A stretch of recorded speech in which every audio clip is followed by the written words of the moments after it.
looks like you don't have. I mean, past that time, he can do whatever he wants. It doesn't look like in this case, like a contract case. Right. So what made the difference between that? I mean, when you sell the house, it's also like a negotiating back and forth for the. Yeah, firm. the purchase agreement is exactly like this. Okay, in the reality, for the purchase real estate, usually it is the buyer who initiate the offer. So overall here is the buyer, and the offeree is the seller. And the reason why the thing happened maybe a little bit different from this, because of the market.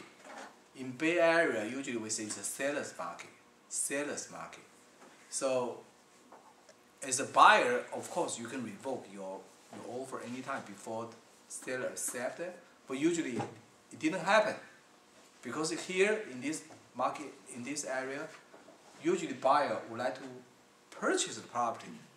So this is the reason why you don't see this kind of buyer revoke offer quite often. Maybe it's the opposite. The seller give you the counter offer right before the termination. If offeree give you counter offer, they really mean your offer is accepted. Understand? So once the counter offer coming back, there is no revoke issue, because you have the decision to accept the counter offer or not, because the control go back to you already. Right? But anyway, we're gonna talk about real estate. This is another area. Right? Yes. So this I have several questions. One is for the real estate, offer is the buy. Yes, in real estate in this area. I don't know what happened in another area, but in California, And buyer. he agreed to buy a certain price. Yeah, this is seller. Yeah, the sellers agreed, then the offer cannot be revoked. Offer could be revoked, but you don't see it, because here, as we say, it's a seller's market. So even though same principle, buyer may revoke his or her offer, but usually you don't see that quite often, because here you worry about you don't buy, you could not buy the property, right? So that's why I answer his questions. How come in real estate it does not happen like this? Because you still can choose to revoke your offer before seller accept the offer, but you don't see that quite often here.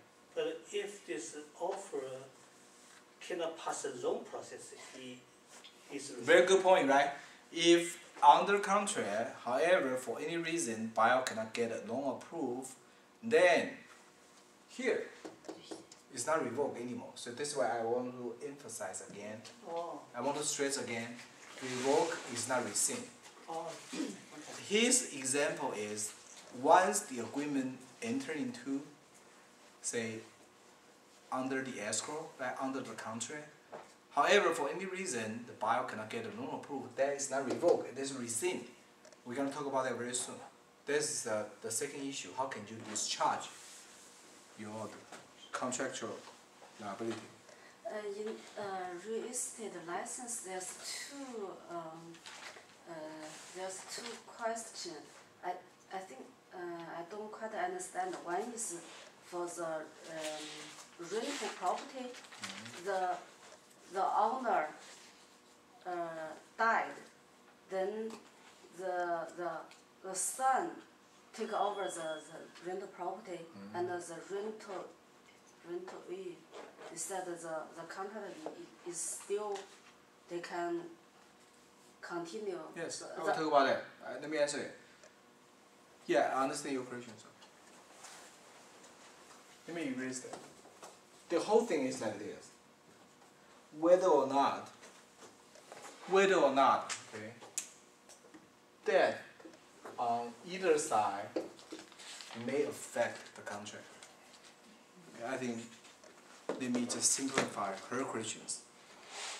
Whether or not, if death happen, whether or not death, this factor affect the contract.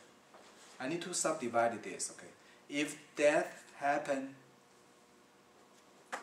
before the contract, death happen during negotiation, mean only offer, no acceptance, yes, death will affect negotiation. That means no more deal. Okay?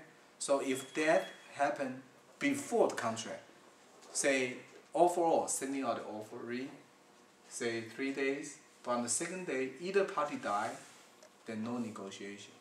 Okay? However, if that happened after the contract, especially for purchase contract, for rental contract, that will not affect the contract. Understand? Sometimes you don't feel right. You say, oh, if the buyer die, who's gonna buy?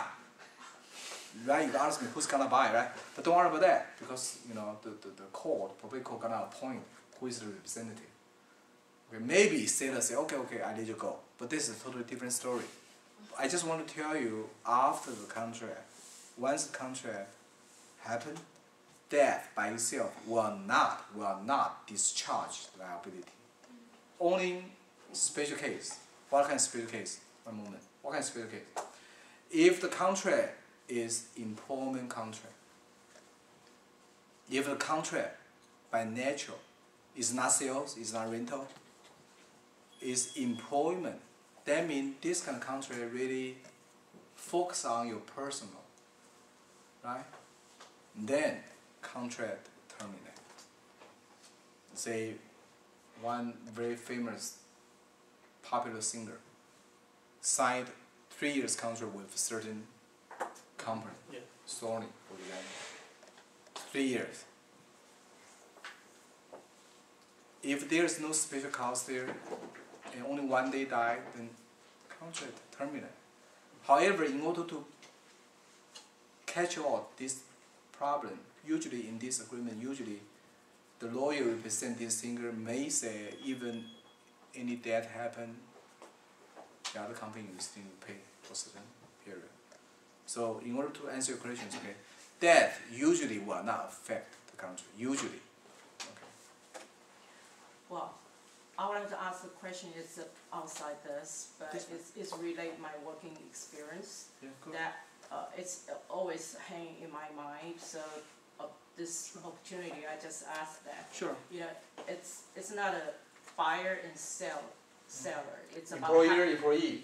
It's about husband and wife. Oh, They it's complicated. yeah, there's contract relationship between husband and wife. Yes, of course. okay, the husband and wife, they both file the people, you know, Divorce? Okay. Yeah, however, this husband was because get a very bad mood, so he went out to whatever swimming or drive the, you know, then he died. Oh, okay. Yeah, it's related with the death. Okay. And then this wife just walked into the funeral home, and however, you know, by that time, because this is the immigration, okay, the husband is immigrant. Okay. He's Japanese. Okay. It could be happening in Chinese people, whatever, you know. All the relative was